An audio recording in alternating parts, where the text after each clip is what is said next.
নমস্কাৰ বন্ধুবান্ধীসকল, welcome to অসঞ্জয় YouTube channel. তো বন্ধুবান্ধীসকল, আজিৰ ভিডিঅ'টো হৈছে যে SSC ফালৰ পৰা বহুত কেইটামান পোষ্ট মুকলি কৰি দিছে।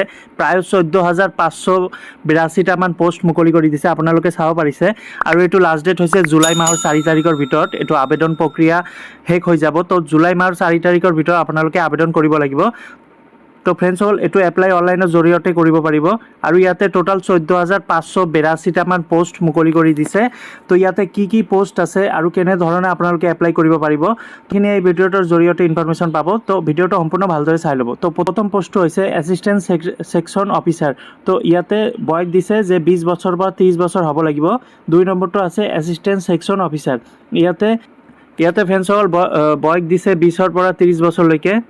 3 নম্বৰটো আছে এছিষ্টেণ্ট ছেকশ্যন অফিচাৰ, এইটো ৰেলৱে মিনিষ্টাৰী। ইয়াতে 20 বছৰৰ পৰা 30 বছৰলৈকে আছে। তাৰপিছত 4 নম্বৰটো হৈছে assistant section officer external affairs. ইয়াতেও বয়সটো 20ৰ পৰা 30। তো আৰু এজ ৰিয়েকশ্যনো পাব। তো ফ্ৰেণ্ডছসকল, 5 নম্বৰটো দিয়া আছে এছিষ্টেণ্ট ছেকশ্যন অফিচাৰ। তো এনেধৰণে বহুত পোষ্ট দিয়া আছে, তো আপোনালোকে এইটো চাই ল'ব। 8 নম্বৰটো যেনে দিয়া আছে inspector of income tax officer. তাৰপিছত 9 নম্বৰটো আছে ইনস্পেক্টৰ, তাৰপিছত চেণ্ট্ৰেল এক্সাইজ ডিপাৰ্টমেণ্টৰ। তাৰপিছত তো ইয়াতে 18ৰ পৰা 30 বছৰলৈকে বয়সটো দিছে। তাৰপিছত 13 নম্বৰ আছে চাব ইনস্পেক্টৰ দিয়া আছে, ইয়াতে 20ৰ পৰা 30 বছৰ। তাৰপিছত ইনস্পেক্টৰ পোষ্ট ইয়াতে দিয়া আছে।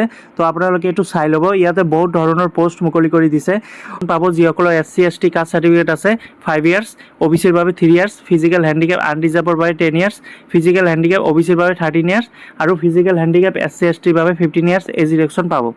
এতিয়া কথা হ'ল যে এডুকেশ্যন কোৱালিফিকেশ্যন কি লাগিব, কাৰণ এইটো পোষ্ট কেইটা হাই পোষ্ট হয়, সেইবাবে এডুকেশ্যন কোৱালিফিকেশ্যন ইয়াছে বেচেলাৰ ডিগ্ৰী বিচাৰিছে, লগতে 60% মাৰ্ক মেথামেটিক্সত বিচাৰিছে। জুনিয়ৰ ষ্টেটিকেল অফিচাৰৰ বাবে হয়।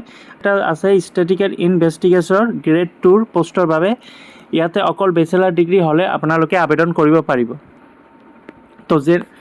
তো মুঠ কথা ইয়াতে ডিগ্ৰী হ'লেহে এপ্লাই কৰিব পাৰিব। তো ডিগ্ৰীত এটা হৈছে 60% মাৰ্ক থাকিব লাগিব, এইটো হ'লে জুনিয়ৰ ষ্টেটিকেল অফিচাৰৰ বাবে এপ্লাই কৰিব পাৰিব। আৰু এটা আছে ষ্টেটিকেল ইনভেষ্টিগেটৰ গ্ৰেড 2, এইটো হৈছে এইটোৰ বাবে বেচেলাৰ ডিগ্ৰী, অকল ডিগ্ৰী থাকিলেই হ'ব, ডিগ্ৰী পাছ হ'লেও হ'ব, ইয়াতে পাৰ্চেণ্টেজ বিচৰা নাই।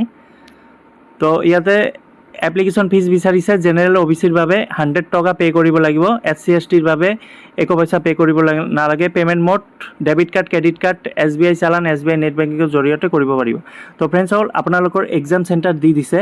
ইয়াতে এক্সাম চেণ্টাৰ ইটানগৰ আছে, ডিব্ৰুগড় আছে নৰ্থ ইষ্টৰ, তাৰপিছত গুৱাহাটীত আছে, তাৰপিছত যোৰহাট, হিমা, শ্বিলং, ইম্ফল, তাৰপিছত চুৰাচান্দপুৰ, উখৰেল, তাৰপিছত আগৰতলা, আইজল।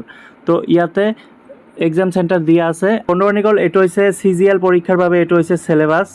ইয়াতে চাওক ছাবজেক্ট দিয়া আছে জেনেৰেল ইণ্টেলিজেন্স আৰু ৰিজনিং, অৰ্থাৎ ৰিজনিং আৰু জেনেৰেল ইণ্টেলিজেন্সৰ বাবে 25টা কোশ্চিন থাকিব আৰু মাৰ্ক থাকিব 50।